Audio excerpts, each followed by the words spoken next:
revenu, emploi et travail. Hein. Je crois qu'avec le revenu universel, on sépare simplement le droit imprescriptible à l'existence, comme le disait Robespierre, hein, au droit à un emploi individuel. Mais cela va justement permettre à tout le monde de se réapproprier le travail, hein, et de créer justement, de pouvoir travailler mieux, hein, en faisant des choix d'activités qui nous conviennent. Donc on va se réapproprier le travail. Et toutes les expériences dans le monde le montrent. Chaque fois que vous distribuez un revenu sans condition, l'activité individuelle augmente. L'activité sociale individuelle des personnes augmente.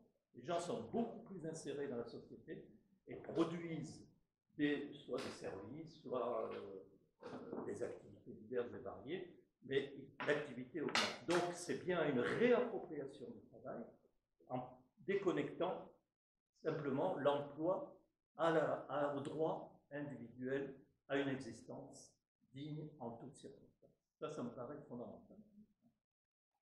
Et je reprends j'insiste sur ce que dit Jean-Marie Arribedata, qui dit le travail est vital dans un double sens, et il a raison.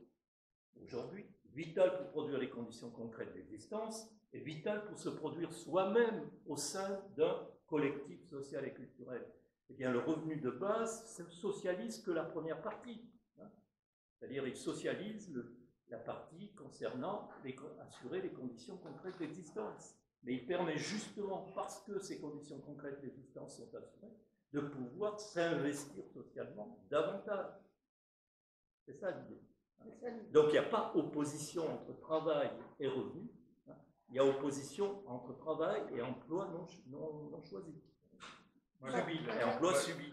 Moi, la seule chose qui là-dessus, c'est la notion collective. C'est-à-dire que l'idée que chaque personne individuellement, spontanément, va faire des choses utiles, et pour elle et pour les autres.